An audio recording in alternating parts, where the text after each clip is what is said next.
এর সাথেও আছে একবার, এই গ্রেটার দ্যান এর সাথেও একবার আছে। যদি এখন এর সাথে থাকলে এটা কত হবে, x x minus two greater than zero, মানে কত, এক্স গ্রেটার দ্যান টু।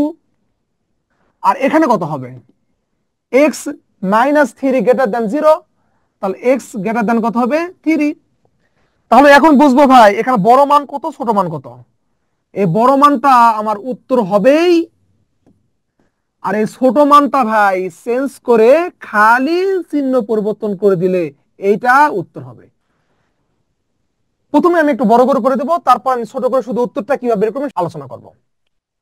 আমরা প্রথমে যদি লিখি তাহলে এটা এইভাবে লিখতে পারি, এক্স মাইনাস টু এটাও গ্রেটার দ্যান জিরো, আর এখানে লেখা আছে এক্স মাইনাস থ্রি এটাও গ্রেটার দ্যান হচ্ছে জিরো আছে।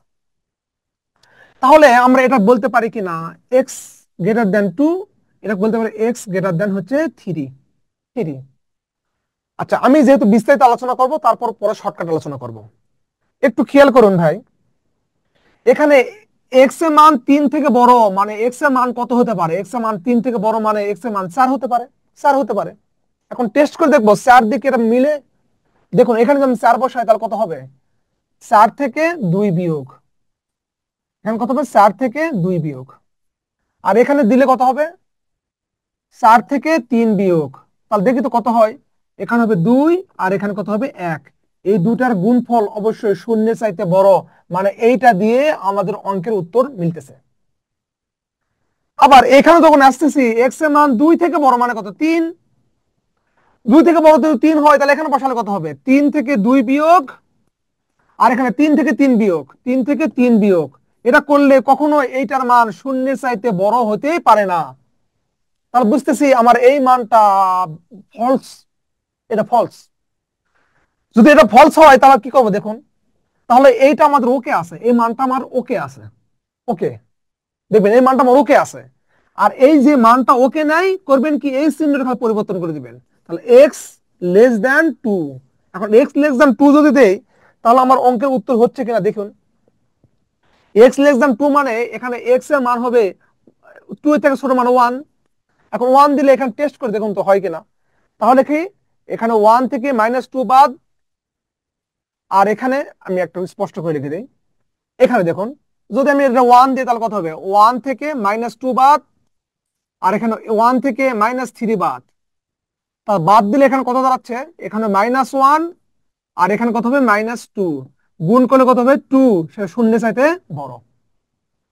মানে সহজ কথা সেটা হচ্ছে কি, এই বড় মানটা উত্তর হবে, আর এই ছোট মানটা চিহ্ন পরিবর্তন করে যেটা হবে সেটা উত্তর হবে।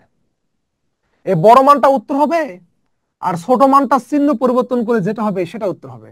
মানে উত্তর হবে এইটা, আর উত্তর হবে এইটা, এইটা উত্তর হবে না। আচ্ছা এইবার দেখুন, প্রথমে কি করবেন, এত কিছু করার দরকার নেই, এই জিনিসটা এভাবে লিখবেন। ধরুন এই গ্রেটার দ্যান এর সাথেও আছে একবার, এই গ্রেটার দ্যান এর সাথেও একবার আছে।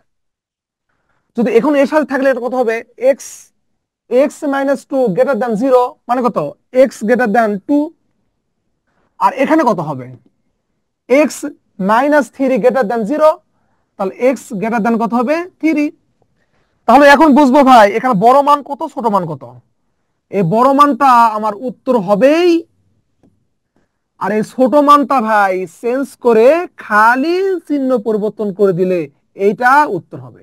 তাহলে এটা দুটো উত্তর কোথায় আছে, উত্তর আছে হচ্ছে এইখানে, উত্তর আছে হচ্ছে এখানে, এইখানে দেওয়া আছে, আর উত্তর আছে কত, এখানে দেওয়া আছে, উত্তর হবে সি নাম্বার। হ্যাঁ, এটা লেখা আছে x minus two greater than zero, অতএব এক্স এর মান হবে 2। এই জায়গায় কি লেখা আছে, x plus 1 greater than zero, অতএব এক্স এর মান হবে -1। আমরা যদি এখানে বড় মানটা বিবেচনা করি তাহলে এইটা হচ্ছে আমার বড় মান, এটা বড়, তাহলে এটা আমাদের থাকবেই। আর ছোট মানটা কি করবেন, একটু চেঞ্জ করে দিবেন, শুধু চিহ্ন পরিবর্তন করে দিবেন, এই চিহ্ন পরিবর্তন করে দিবেন, তাহলে এইটা এখানে লেখা আছে x greater than 2, x greater than 2 আছে, তাহলে আমাদের এই এখানে উত্তর হবে। আর তারপর লিখেছি x less than -1, x less than -1 হচ্ছে এখানে আছে, তাহলে উত্তর কত হবে, সি হবে।